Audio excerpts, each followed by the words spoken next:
Okay. Gentlemen, I give you instructions downstairs. Keep your punches up. Right here is fine. No punches behind the back of the head. Good luck to both of you. Back to your corners. Matthysse has gone from an 8-1 favorite to about a 5-1 favorite, which means money is coming in on Kiram.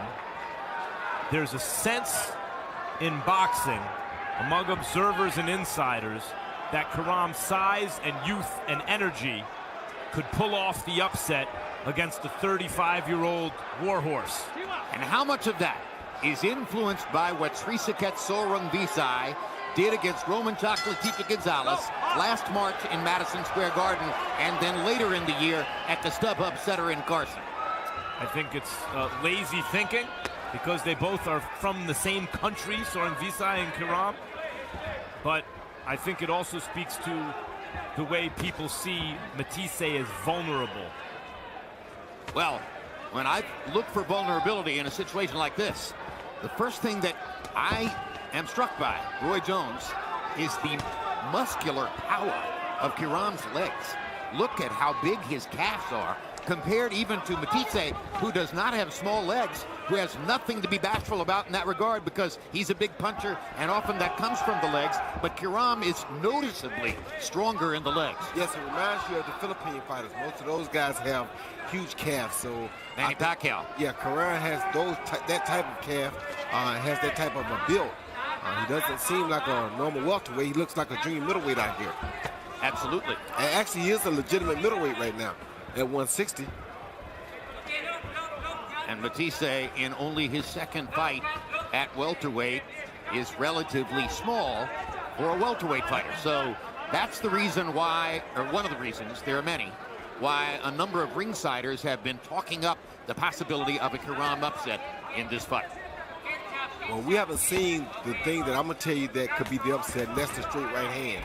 Once he throws the straight right hand, I can tell you how much chance they have putting their money on the upset. Right. I think the thinking in boxing, Roy, is just that if Matthysse throws the right hand and Kiram can take it, that's why the odds have fallen. Still 5-1 are wide odds, but they ain't 8-1. But no question, as you look at them with the naked eye from here at ringside, no question, Kiram is overall the larger man. Much larger.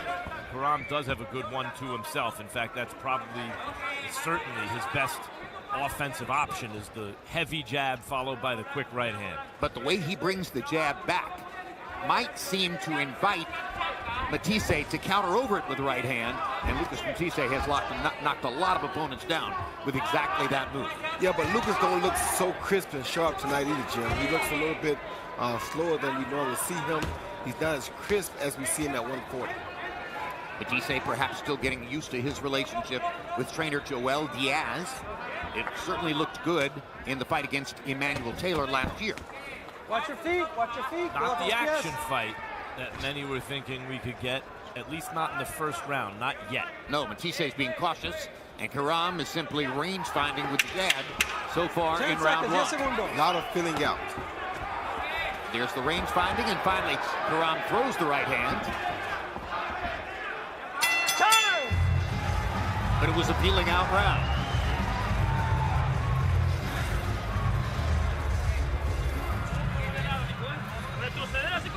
Come on, you can't go back like you just did there. No, you got to go in and you got to flex your waist, all right? You see that when you're pushing the pace and moving your torso, he doesn't know what to do. But you've got to work there, okay?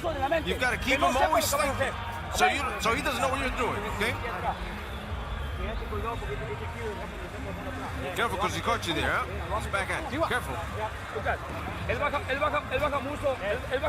You need to keep that jab going. Jab. Your jab is really good. You need to keep that jab. Relax. You need to relax. Go. Don't get excited. Don't get excited. We need you to relax. Relax. Keep that jab going. Keep that jab. And then the 1-2. Seconds out. Interesting emphasis there in that round. Relax. Keep the jab going. I thought he was very relaxed in round one. He was. They're just trying to keep him relaxed so that he doesn't do anything stupid and give up a big shot over top of the jab. Kiram threw 27 jabs in round one, only threw 7 power punches, but the jab was good enough that unofficial ringside scorer Harold Letterman scoring on with his own eyes, scored that round for Kiram. What I don't like what I saw there from Kiram, Roy, was he's throwing the jab and even the right hand, he's kind of leaving it out there. You know, after the jab lands, the arms are still extended. That's why I'm saying that the way he brings the jab back might invite the right-hand counter from Matthysse, which has produced power and knockdowns in the back. As you said that, it produced a right hand from Matthysse. Right over the top.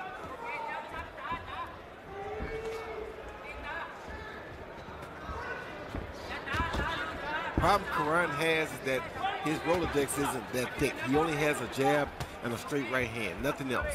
And you need more weapons than that to really deal with a fighter with punching power like Matthysse has. But if he can keep him outside all night with that jab, then he still may have a chance. Roy, I think of Joel Diaz, Coachella, California, Timmy Bradley's trainer for quite a long time. I think of him as an offensive fighter's trainer. Is it a good marriage? Yes, a very good marriage, because Matthysse really is a good offensive fighter. And like Joel told him between rounds, why are you backing up playing Peter Pan with this guy? Go right to him. Break. Yeah, I see what you mean about the way he brings it back, but he also sometimes doesn't bring it back at all. Leaves it out there after he lands. It could also produce the same effect. Same exact thing. Big right hand counter. One thing he is doing is when he jabs, he's stepping back with that right foot, and that's what's saving him from the right hand counter right now. Now Matthysse will figure it out soon, but right now that's what's saving him. Saying step back with that right foot. Yep.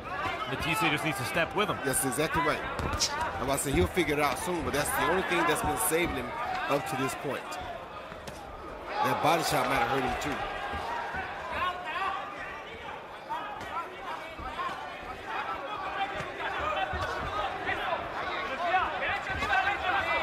Kiram firing his jab and backing away, firing his jab and backing away. Matthysse watching, looking for chances to throw the right hand. There's a right hand shot by Matthysse, and now Kiram sticks the jab right in between Matthyisse's punch output.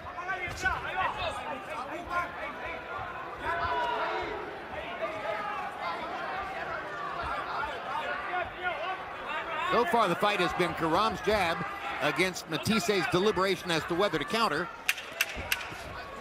And it's easy to see why a judge might wind up scoring the rounds for Kiram. He's more active.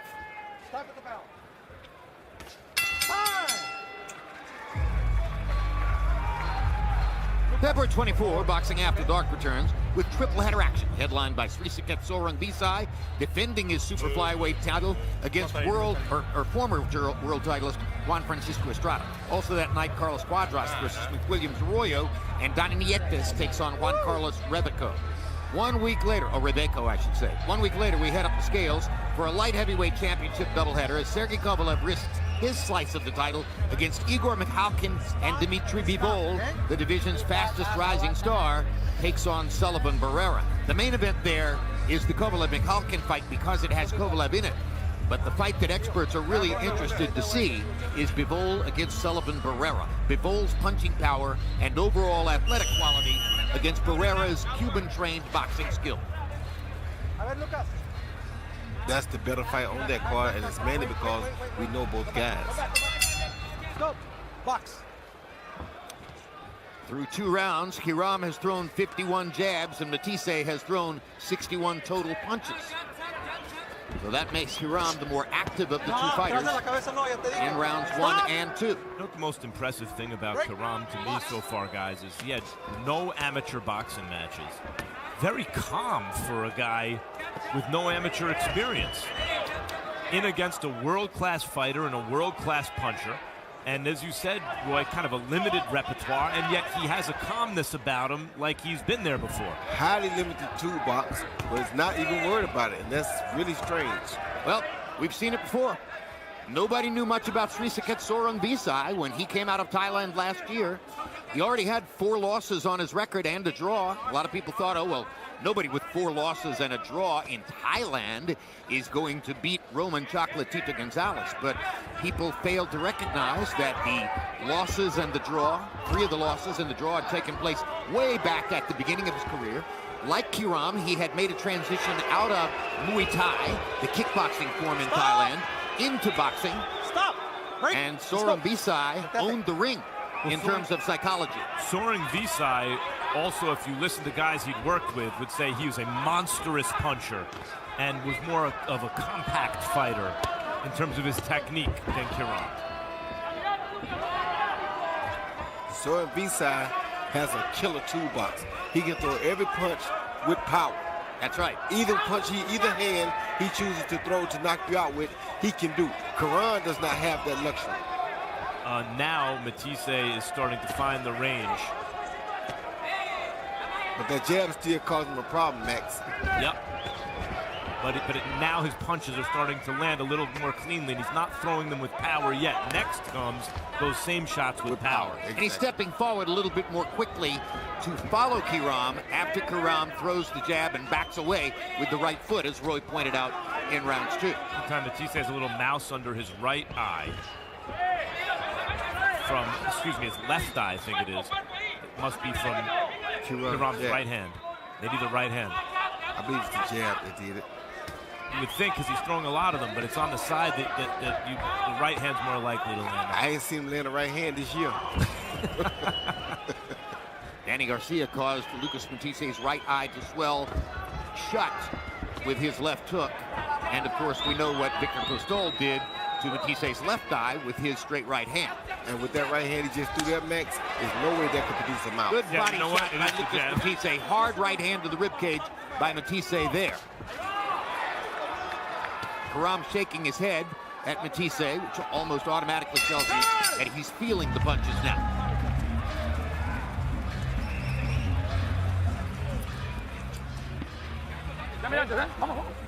Let's go, let's go, sit it.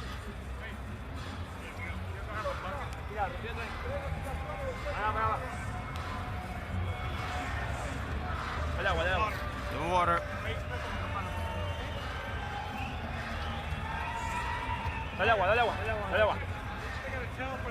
Give him water. Go here. You got it. Lucas, él no quiere, nomás para que tú le pongas presión. Él ya sintió tu potencia, nomás que tienes que We did a jab and then left hook. Keep your distance.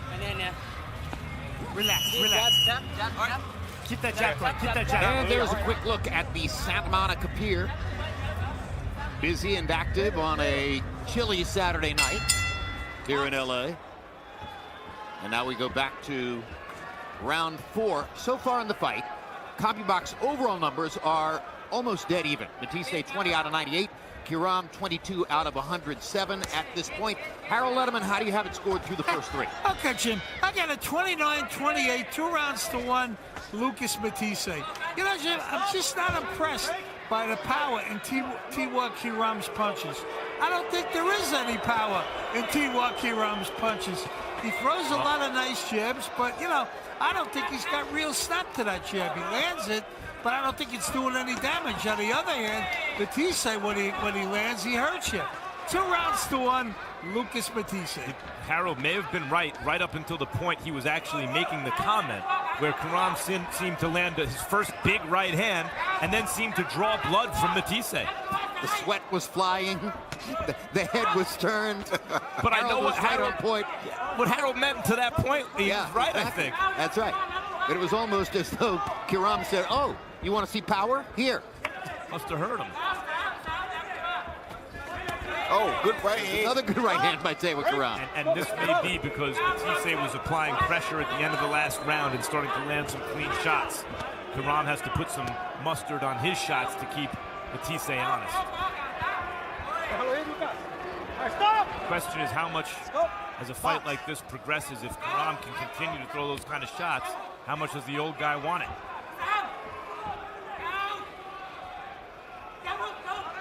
Those picking the upset question that. How much does Matthysse still want it? Matthysse is becoming more assertive in the fight, moving forward, throwing his jab like that, trying to follow with the right hand behind it.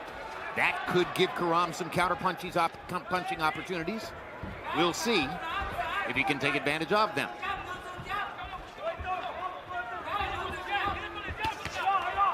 Combination by Matthysse.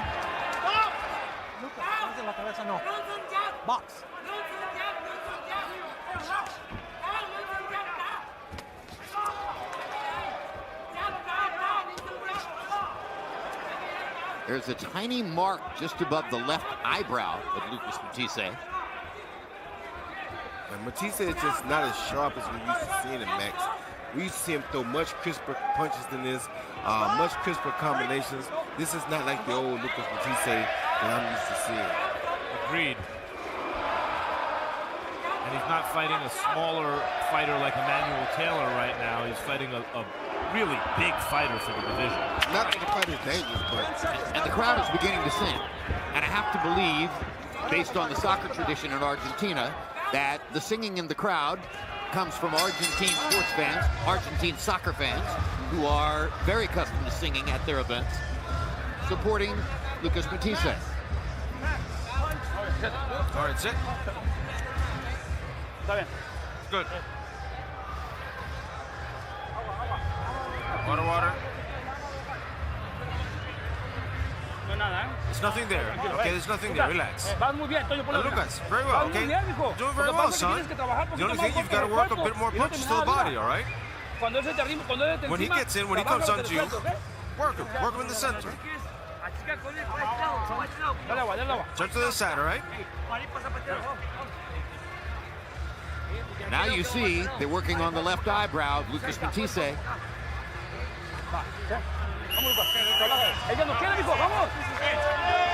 Raul Cuais, the referee, came over to us between rounds to make clear to us that that was caused by a punch.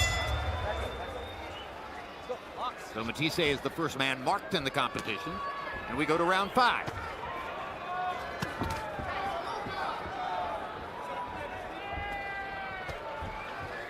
And I think the tender spot, or the cut, whichever it is, on the left eyebrow of Lucas Matthysse was actually created by the punch that we were talking about, that Matthysse, or that Kiram threw, while Harold Letterman was saying that he didn't have any punching power. Speaking of punching power, in this round, I see Matthysse throw his first batch of heavy-handed punches. And that was the first one. But I'd like to see Matthysse go to the body hard and see what happens, you know? Not try so much to knock him out to the head, but test his body first. Yeah, I'm not sure he's going to knock out a naturally larger man with that winging right hand that he slings over the top. That one got rid of a lot of 140-pounders, but it might not do the trick here. Unless he can catch him when he's not expecting it. And then again, it might, and that is the problem for a lot of one-punch knockout artists, is they are too tempted to land that shot upstairs and don't put in that consistent body work that Roy is calling for. I haven't seen Kiram throw much of anything to the body, if at all.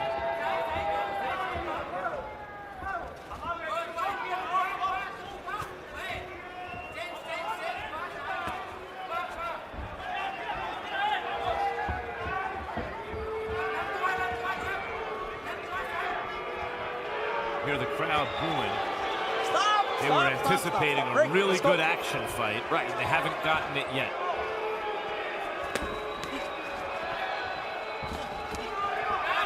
Yeah, if this were somebody other than Lucas Matthysse in there, they might think this is pretty good.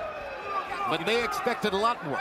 The other thing about one-punch knockout artists is sometimes the thought of them is that they produce great action fights, when the reality is sometimes they can be stymied for a while until they land that one big punch. And what people remember is the knockout. Well, I'm going to say he's not just a one-punch knockout artist. This guy actually can box a little bit. And he's just not really in tune tonight. I don't know what it is with him, but he's not really in tune as I'm used to seeing him be, because against people like Ruslan Provodnikov, shorter this fighters, dude put up some boxing against that too. Yes. But this dude could box against those type guys. Emmanuel Taylor last year, he put on a show. Exactly. So he's not looking like the old Lucas Matthysse tonight. But Postal and now Kiram are taller fighters, and Matthysse seems to shelve the jab and these kind of boxing moves that he takes out against the shorter pressure fighters. Yeah, but Max, we know what we see with punches, crisp, sharp punches. I don't see the crisp, sharp punches. That's what I'm talking about. He's 35 years old, Roy. That don't mean nothing. I'm 49. This Tuesday, don't miss the premiere of the next installment of Real Sports and an investigation as to why countless United States Olympians are going broke, going for gold, despite the United States Olympic Committee reporting hundreds of millions of dollars in revenue last year alone. Tuesday, Real Sports. Gotta get in on him, man. You gotta work, you gotta work, you gotta get in on him and work, son. Water. You're using too much water, guys.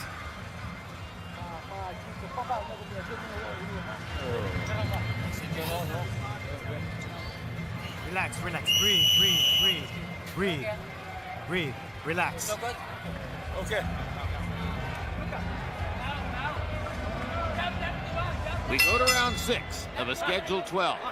And through the first 5 rounds, 27 of Kiram's 35 landed punches are jabs, and he's landed only 1 body punch. So there's not a lot of variety in Tewa Kiram's game.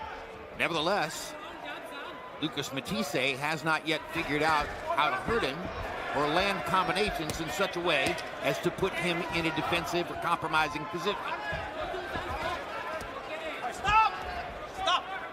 You know, you see our first fight tonight. It went the distance.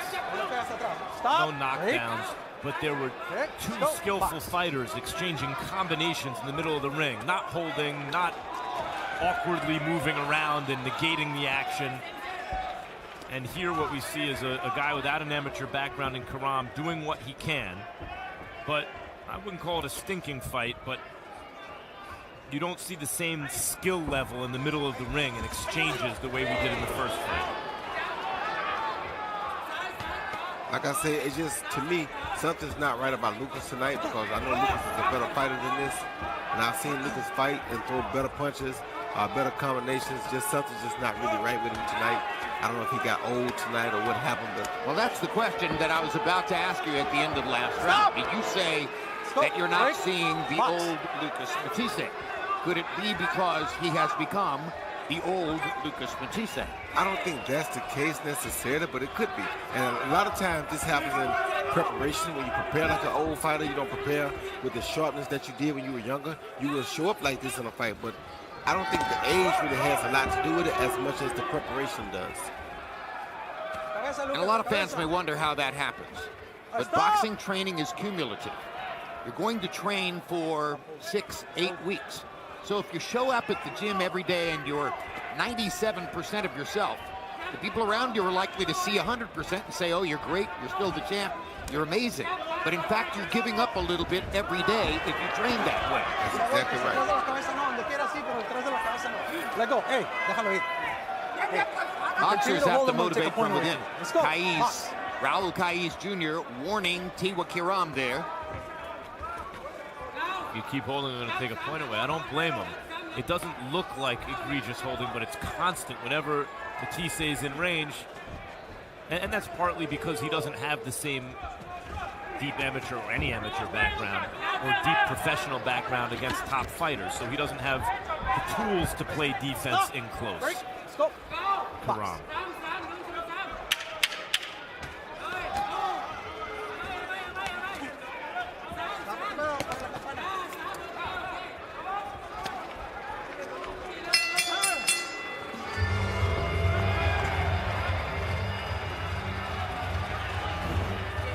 Let's take a look at something very interesting that happened in the last between rounds period, not in this between rounds period. There's a representative of the California State Commission. He goes to Kiram's corner and takes a little jar away from Kiram. Shows it to Raul Caiz, and Caiz smells it.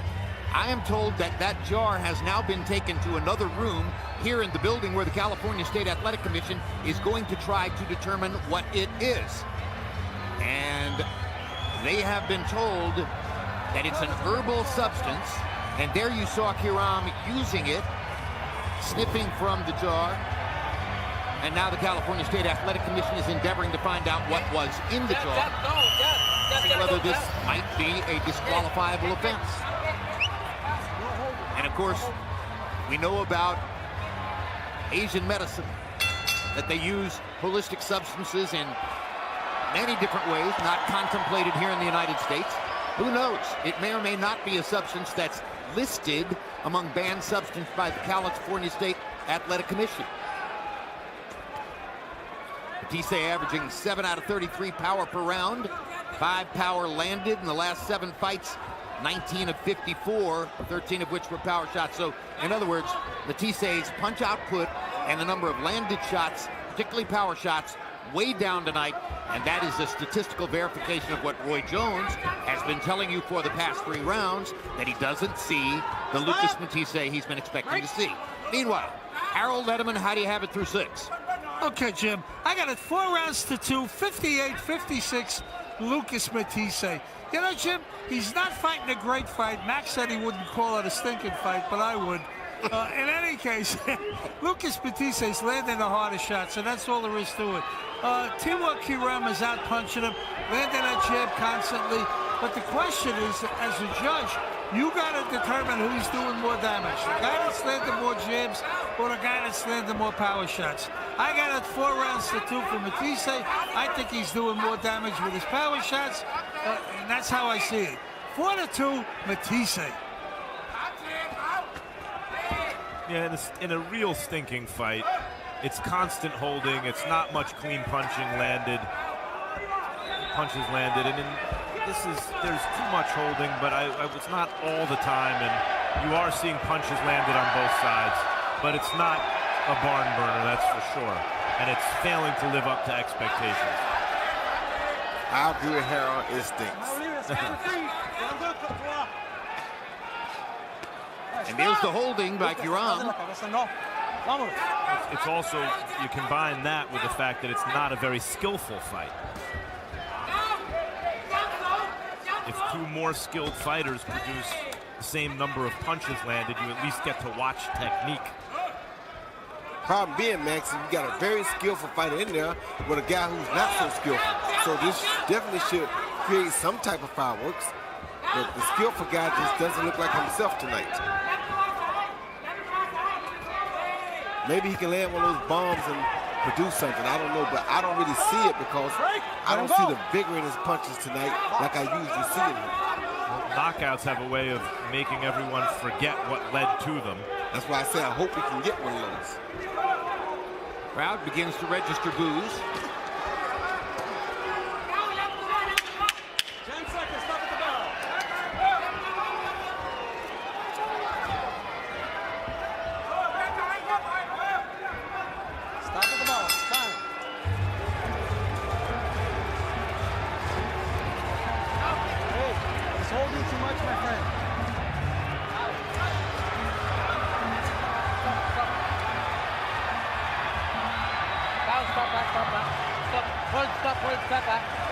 Breathe. You gotta breathe.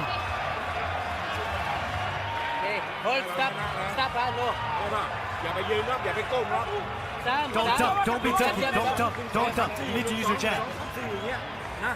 Okay? Don't dunk down like that.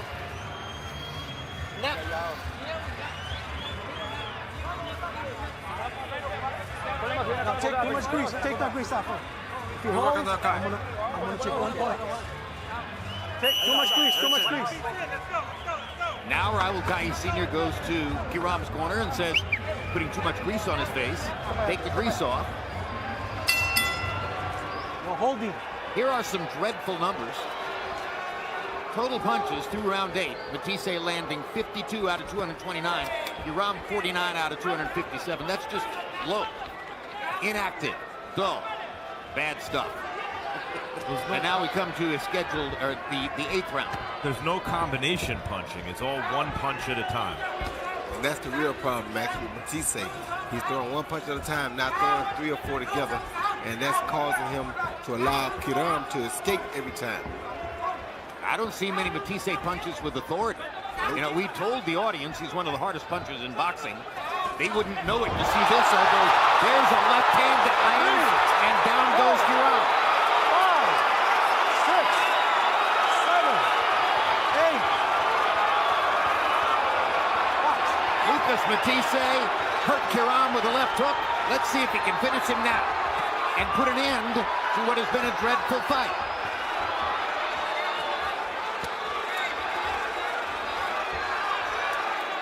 Not dreadful right now. They're throwing bombs. Oh, Kiram has decided to stand. and hold his ground and fire back rather than running or holding. And now Matthysse gets him with the right hand. That was a phantom right hand. That was a phantom right hand. And now this is over. Raul Caiz has stopped the fight, and officials are rolling into the ring as Lucas Matthysse sits atop the corner post and celebrates a knockout win. I said a right hand, no, it's a left. Well, the first one was a left.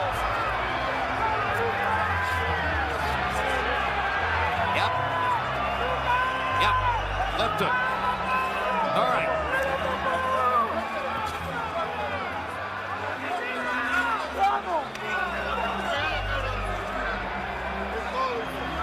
Lucas Matthysse gets a hug and celebrates a dramatic victory.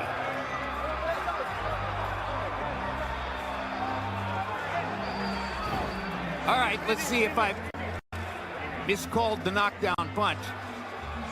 There's knockdown number 1. And it was clear the left hand did most of the damage there. Yeah, the left hand did most of the damage there. But here, the left hand did a little bit of damage. Still knockdown 1. Yeah, okay, yes. Knockdown 1. The left hand did put him down. And now let's see if knockdown 2 was with the right or the left. I said right, and it's the left. The left again. And he's still up here, then he just goes after the right hand. That's not a knock. Look, that's why I thought it was the right hand. Yeah, sometimes there's delayed reaction knockdown.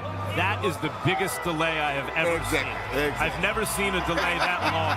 It was so delayed that it's reasonable to question whether Kiram was looking for a place to fall down at that moment. My goodness. Remarkable. One way or the other, left, right, or neither, Lucas Matthysse has a knockout victory over Tewa Kiram.